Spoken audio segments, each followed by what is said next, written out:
What's up, everybody? Today we're going to look at the fuzzy dice problem. So imagine you have a car with dice hanging by the windshield, and if the car is at rest, the dice would just be sitting there.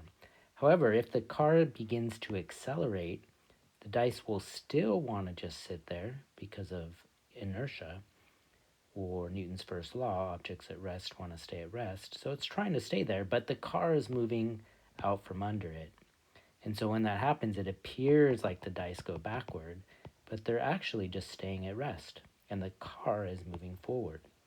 So what you end up with is a situation as shown where the dice are making an angle with the car.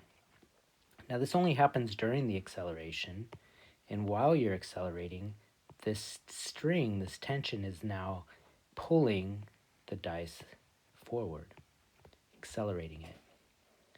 Once you move at a constant velocity, the dice would return to this state right here where it's moving, where it's just kind of sitting there.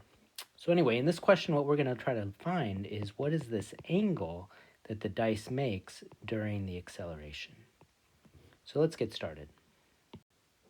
So I'm going to go ahead and make a little bit of space here. Let's stick this over here, and let's toss this off the screen. And then let's just kind of zoom in on our dice. So if we draw the dice again, now the first step really in all these problems is to do a free body diagram. So that's what we're going to do. So the forces we have acting is going to be gravity. So we have the force of gravity coming down, and then we have the tension in the string moving this way. So this would be what my free body diagram looks like. We have a tension moving at an angle here, and then we also have the force of gravity pulling down. Now, what we usually do next is to go ahead and fix our forces, and what I mean by that is we want to have all our forces moving in either x or y direction. So for example, we have a force of gravity moving this way. That's a y direction, that's good. The tension though, part of the tension is what pulls the dice forward. Let's call that tension in the x direction. Part of the tension holds the dice up. Let's call that the tension in the y direction. So notice my Tx, like if we take this tension and break it down, this is essentially what I'm calling Tx and Ty. Now the angle I asked for was the angle with the vertical. So we could write Tx, since this is the opposite side of that angle, we could call Tx T sine theta. And y, since this is adjacent to the angle, we could call this T cosine of theta. So once we have our free body, and once we've fixed our free body, the next thing we're going to want to do is to do our summations. So let's do our two summations. So our x summation is going to look like this. We're going to sum up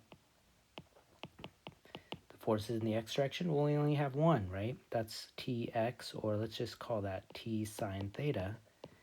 That's equal to ma in the x direction. And we sum up our y side. This one we have T cosine of theta minus our force of gravity. That's equal to may. Now notice the dice, it's not going up and down, right? It's not doing that. It's just accelerating horizontal. So that means this is going to be 0, which means we could write this as T cosine theta equals Fg, or let's just substitute in for mg here. So check out what's going on. We have two equations, right? And then we have two unknowns. The two unknowns are tension and theta, right? Tension and theta. We know the mass, we know the acceleration, and we know little g. So ultimately we're looking for theta, and there's lots of ways you can approach this. You could solve for t and substitute. That's one way you could do it. So I think what I'm going to do actually is a technique that not many people use that often, but I kind of like it sometimes, and it seems appropriate in this problem. So that's I'm going to divide the two equations. So for example, we have, let's write this out, we got T sine theta equals max, and we have t cosine theta equals mg. And what we can do is we can just divide both sides by each other. So notice what happens when we do this. Our tension cancels, and actually our mass happens to cancel as well. What I'm left with is sine theta over cosine theta, which we should all know to be tangent theta. So I got tangent theta equals ax over little g. And ax is given, right? That's 2. Little g is little g, 9.8. And boom, there you go. Just inverse tangicide that baby. And that's going to get us our answer, which is 11.5 degrees. And that would be the angle with the vertical. All right, hope that was helpful. Please let me know if you have any questions, and I'll talk to you soon. Bye.